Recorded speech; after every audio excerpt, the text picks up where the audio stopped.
What's up, guys? It's your boy Juarmu. In today's video, podcast number 3, joined with my fellow moderator Fluffykinz. Fluffykinz, welcome, buddy. Hey, this is me. I normally post GIFs in the chat. That's all I do. And I give advice once in a while, but mostly GIFs. Definitely, man.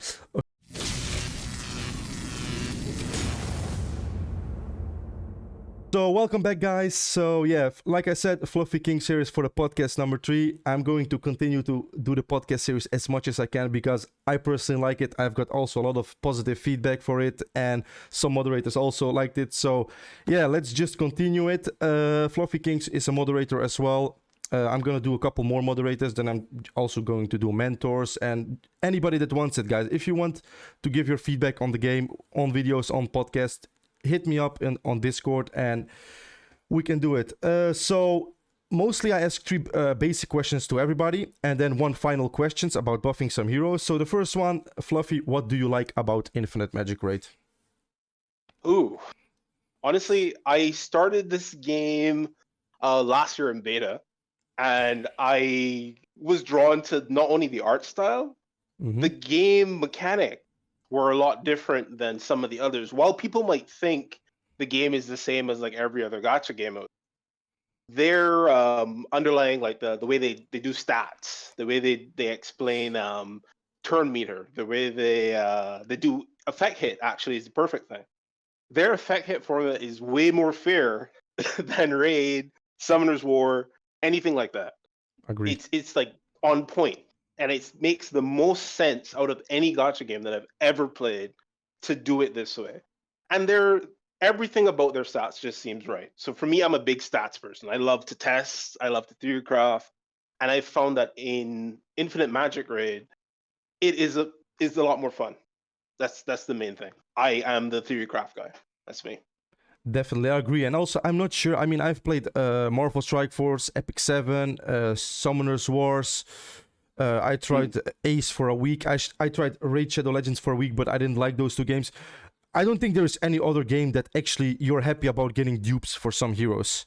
I don't think there's any other gacha game that has this mechanic. When you get a dupe, you can actually use him. Prove me wrong. I mean, is there any? Yeah, there is.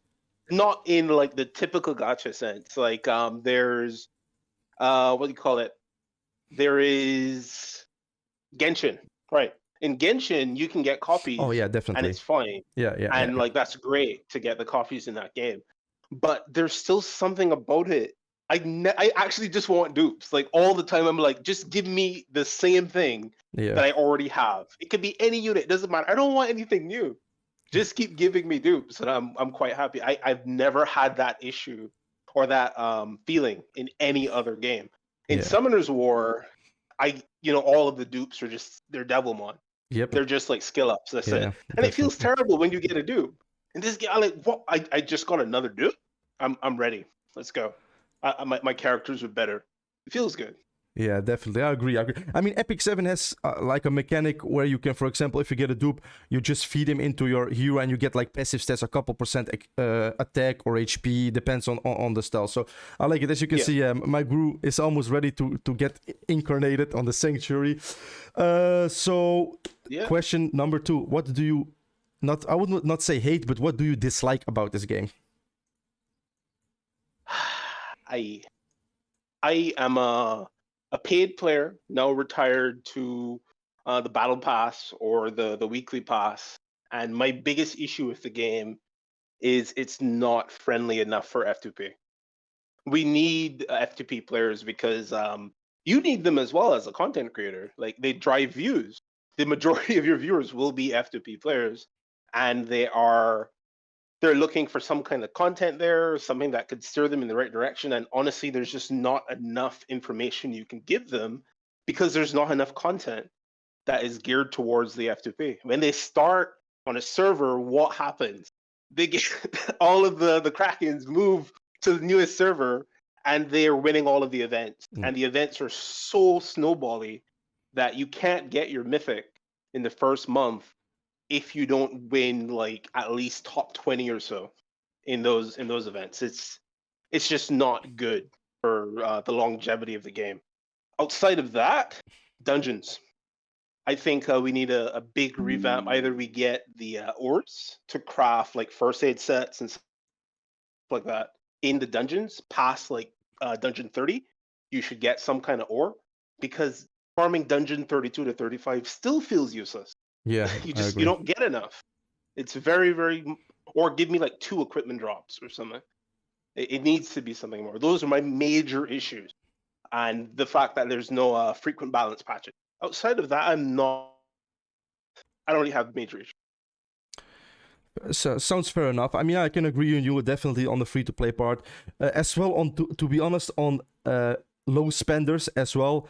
I've become a low spender recently, to be honest. Right now, if you want to be in the top 200 in most of the events, it doesn't matter if it's the trio or if it's the classic arena, you do have to spend a little bit. Like every event is actually forcing you to spend at least between like to at least buy the extra value pack. So hold on, where it's not active right now. But for example, the Dwarven Ruins pack, when the Dwarven Ruins are out, they actually kind of force you to spend the $5 on the 2k stamina to be able to reach 200, or you really have to save mostly I save like up to 7-8k stamina, and so I managed to get the top 200. But if you're not saving, then the top 200 is actually, I mean, I like that they made it the top 1000 gets points right now, but you want to compete in the top 200 to get also the summon and a little bit more, you know. But also for really low spenders, they are actually made it a little bit harder. So yeah, they basically get nothing. Yeah, it seems like. So you get like 1 mythic shard. Definitely.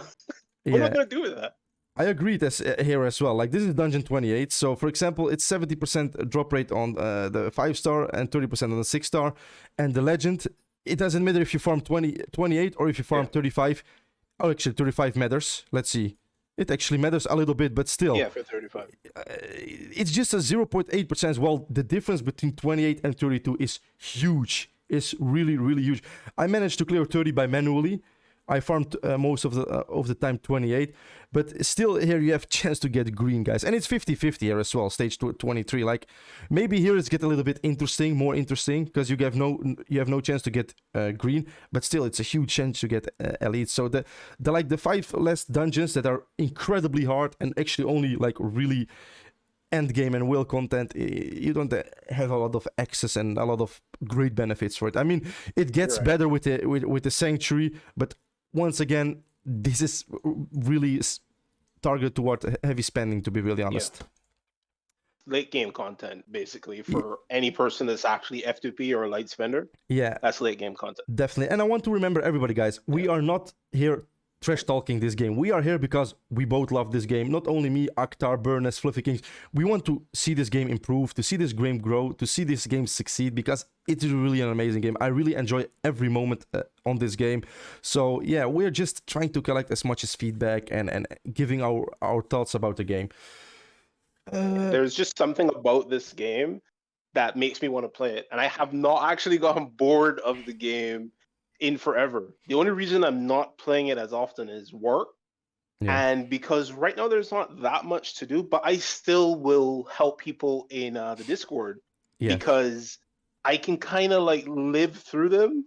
So I love like helping some of the higher tier players because it's like, oh, you have things that I don't have. Let me go through and see what I can do here, and you make interesting comps and so on. That's the fun part of the game. If that was more open, you had more food, you had more XP, something. Definitely. So that you could build more units. Yeah, the game would be a lot more fun. I agree. That I love being a part of the Discord community as well, chatting and helping everybody. That's also really great part, and also a part that why I'm still on this gacha game. To be really honest, me personally, when I see a little bit. When I'm actually normal on the game, where I'm at the point right now, logging in 30 minutes, 1 hour a day to clear the most, let's say the daily quests and other stuff, I get bored fast on a gacha. But besides this game, we have the community right now. We have a lot of people chatting in and helping each other, and I'm also doing YouTube videos right now. So that's my motivation as well, and I still do enjoy the game 100% though. And there are a couple surprises coming soon as well. I'm not allowed to say anything, but stay tuned on the Discord, people. What's your opinion on releasing new heroes every 2 weeks? I'm gonna give my opinion as well, but I want to hear your opinion about this one as well. Okay, I'm gonna give a positive first. You can do that, and it's completely fine. But if you're gonna do that, you have to balance every like 4 weeks. That's the only way it's gonna work. You can't just release new heroes all the time and leave all of the old heroes behind, because nobody will see value in anything other than limited units at that point. So no one's gonna pull on the new units like the Alicia. Alicia was a miracle. Yeah. Most people won't pull on that. She's good, but like there's a possibility of a limited unit coming up. Yeah. People are gonna just save their miracles for that. So every 2 weeks, no. If you're not gonna balance, make it like every month. You could bring out some new heroes. But if you're gonna balance, that's fine. Yeah, actually, you answered actually this. You gave the same answer that I want to give you. Like releasing every 2 weeks is fine, but give us some balancing. There are so many heroes that are just stash keepers. That's how I call heroes that I don't use. That's in most of the games. They're just stash keepers. Like look at all these heroes I have here. They're all pretty much not really that great. Or you need a specific comp with them, or they're just. I mean, for example, just Nasakma. He's a strip. He steals all the buffs, but other than that, all other skills are just not that great. So he has seen some use though, the same as Shakma. But I do agree with you. Even things like Yoko. Remember when Yoko was considered like, oh, this is a top tier unit, and people thought she was like really, really good. And then you realize to use her on auto, you can't. Yeah. So actually, SmartCast is another issue for like units like that. So it's a different game now. So these units that we had originally, like even Turf, Gunner, I used to love Gunner. Yeah. But I can't use Gunner in today's meta. It's not possible. Yeah, indeed. Anywhere. Yep, definitely. I can agree on that. Are there any events that are not in the game right now? Would you just give me some imagination? What do you think would be nice for the community? For me, for example, I was suggesting recently like a X2 experience in the campaign one and reduce the energy a little bit. So cut the energy to 10 and give it double experience. So you can actually spend some energy on for example, leveling up fodder, leveling up heroes that you have, awaken some heroes. Like I just want to say, for example, I made a couple of A5 heroes last week, but I don't here, as you can see. I don't have the pots anymore to increase them, and this kind of event I think would be nice to add in a monthly rotation or something. Yeah. Well, I actually have been thinking about this for a while, an arena event, but it's a monthly event. Some games have flat, like not flat, but they'll give you gear for arena every month based on your placement, or you can just buy it or whatever, based on your placement in arena, and it has the same stat as everybody else that's getting the same gear. So like there could be at the end of the month, based on how you performed in arena, it doesn't have to be based on rank, just like how many battles you've done, maybe how many defensemen you've had, stuff like that. And you could get a flat, like you get first aid set, and the first aid set would have speed, crit rate, whatever, but everybody gets the same set of gear. And what that can do is it can alleviate some of the issues in the imbalances between players, because right now that is the major issue in the game. When you are a spender, you get tons of adamantite ore. You get tons of it all the time. You can just go and craft a full set of first aid with no issue. And then you look at the poor F2P person, not the poor F2P person, but the F2P person, and they are getting the tier down, and they're not even getting that many. So just something to reintroduce those into the kind of economy so that everybody can get some kind of use out of them would be a big deal, because we all need first aid sets. That's just how it is. Yeah, either that or some kind of crafting event that could let you do it. Maybe you save all your stuff and you get like double crafts for forge. Like something like that would be a good idea too. Yeah, that would be a good idea as well. I agree, and definitely. I mean, it's a nice idea. I have never thought about it myself, but it's a really nice idea. I definitely agree. So everybody, for example, indeed gets, let's say, top 10 people gets a legendary piece, for example, and top 100 people gets a purple one. And then with the same stat. I mean, yeah, that would be nice.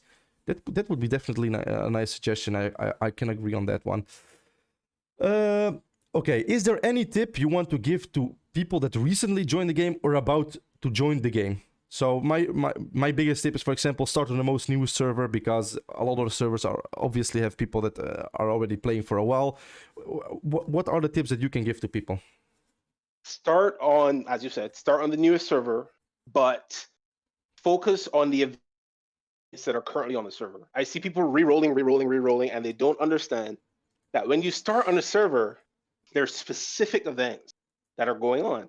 So let's say you start on a server and you realize that the event is challenge one of the artifact dungeon.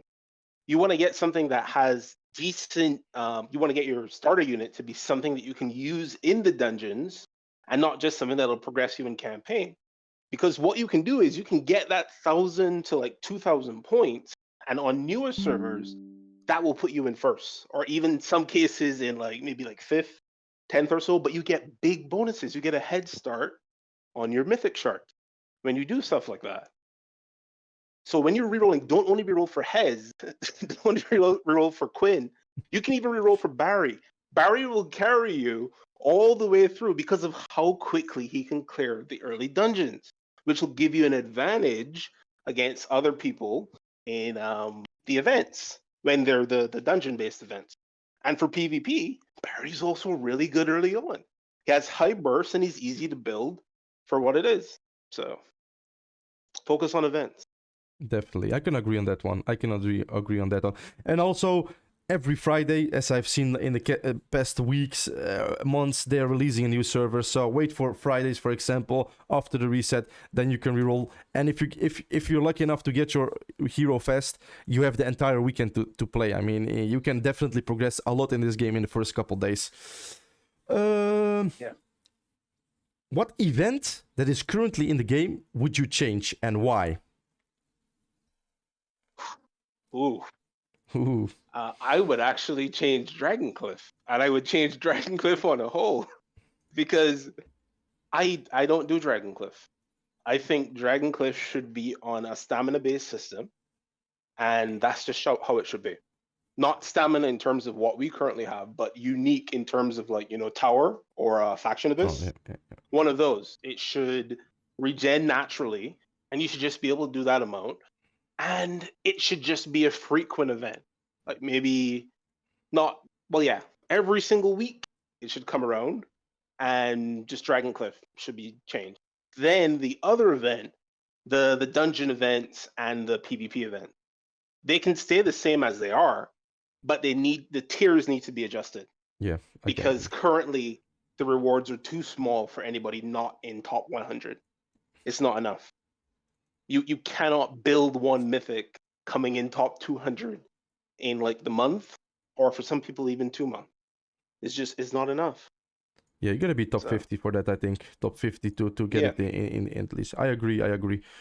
I definitely agree. I mean, the Dragon Cliff would be definitely nice. So make a new stamina called Dragon Stamina or Dragon Power or whatever. yeah, And indeed, I can. That's definitely a nice suggestion as well, to be really yeah, honest. Because I mean, I do farm the Dragon Cliff only on the X2 event because I've calculated it. It's still yeah. beneficial to get it It on is. X2 with the stamina than, for example, getting a Dragon X or buying the Dragon X from the currency store. But I mean, I still do buy it. But yeah, just said it with that. Yeah, when we are actually to the market, what would you add to the market? Is there anything what you think is missing in the marketplace? Ores, 100%. I just add adamantite ores. I just think first aid sets, you need them. I would add that into the currency store. I would also add it into the resource store. What I've found, eventually you run out of uses for gems because you're not going to use your gems for summon. Yeah. Most people don't do that. You don't have to refill energy most of the time just for events. And not everybody farms a faction abyss with the energy refill. Well, not the energy refill, the token refill. Yeah. So you don't have many uses for gems. But if you gave me like, even if it was weekly, you let me buy 10 of those purple ores, I'll buy it. Most people will because it's a proper investment. It's a chance that it's good, but it's also a little bit of a catch-up mechanism for some people. If they started late or maybe they were weaker, they need some way to eventually catch up to the people on the server. I agree. I would, for example, me personally on the event store, I would add one regress potion here so we can buy monthly. It's a monthly purchase anyways. One regress potion extra so you can progress a little bit more in the game. And other than that, I think you said some nice changes as well in there. They You have could add a couple recently, heroes too yeah, to maybe. the Or add a hero rotation. event Add a hero store. rotation. Yeah, Like, why does Augment has to be here permanently? Add a rotation. exactly. Or add a account rotation. So once you buy Augment, the next step is gonna be, name it, HP burner. Step 3 is gonna be a bleed or something. Or just add it Yeah, for everybody to be same. That would be something to fair work as towards. well. So yeah, that's definitely a nice one. Coming to the final question is, name 5 heroes that you think deserve some love or at least a buff. Oh, one of these is gonna incite some not hate. I'm gonna start first with Megan. I think Megan is a very good unit, but she's not there yet. She just needs that little to get her like a little bit further. Parts of her kit don't make sense, but like if she had some kind of effect hit up buff, that would be enough to like let her apply Death Down, and then you just add some kind of turn meter gain into her kit based on the second skill, and that would allow her to use that skill, get effect hit up, apply Death Down, go stealth, and then she could just kind of nuke people. Yeah. Like she wouldn't be OP, but she would also then have another use in the game. And right now, I feel like a lot of heroes are locked out. They're not good enough. They can't apply debuffs, and you need the debuffs. Another one. I'm actually going to say Sig. Nobody actually will say Sig needs a buff, but I look at Sig's E3. His E3 is basically Hoff's regular skill. Yeah. Just that's what it is, but with a lesser chance. That doesn't make sense for an E3. We look at that E3, and then you look at Quinlan's E3, and it's like pages long on what it does. It's so good compared to Sig's. Sig is still great, but that exclusive just it doesn't make sense. And then you look at the other build. Look at his look at his E2. It's great. Look at his E1. It doesn't really make sense because he doesn't build damage. Yeah. He's an HP burner. Doesn't do anything. So there's no synergy there. He still works out, but needs something there. As for others, I would say Alina, the bleeder. Her multipliers are just way too low. Even if she's a bleed unit, even if she can do damage in Guild Boss, she's outclassed in Guild Boss by Nid and Hisaru and now Lucia. And now Alicia. She has no place. Yeah, literally no place. So why are her multipliers so low? Even Lomas outclass her right now, to be really honest. His damage is also way higher than Alina. Yeah, so she has a purpose, but it's like if they intentionally lowered her damage because they had higher expectations for her, but she doesn't fill a role very well. So yeah, way not good. Melchio. But we know Melchio is gonna probably get some kind of rework. Fun character. Reminds me of, I don't know if you ever played Dota. Definitely. Invoker. Yeah. 100%. As well, I see Quaswax, definitely I can see it there. Yeah. So I would love for him to be good because I would 100%. I don't care if he's not top tier. I would switch to him because he just seems interesting. One more. I'm pretty sure I have one more in my head, but I can't think of it right now. Maybe Besmok. He was good once upon a time. And I think he could be good again, but he does just need not even multipliers. I think most direct damage dealers need extra turns to actually be good because they don't do enough damage compared to HP burners or even bleeders in general. Because you put a dot on a unit and that is a lot of damage, and then you just come and you just hit the thing once, and then your skills are on CD for 3 turns or 4 turns. It's just not good enough. I agree. I can agree on that one, definitely. Mm-hmm. Well, that was actually all my questions. I can ask many more questions, but it's gonna be a way too long podcast. Then we're already at the 24-minute mark. So Yeah, like I said already, guys, if you want to do this podcast with me, I'm gladly and happy to do it. Anybody that wants it, just hit me on a DM. And Fluffy bro, I want to thank you very much. I always say I hope the devs are also looking at this. I'm most likely they are, because I've received from them also some messages. So yeah, guys, this is just for the positive of the game, and because we love the game. And yeah, once again, thank you very much, bro. And I'll definitely see you around more on Discord, man. All right, no problem.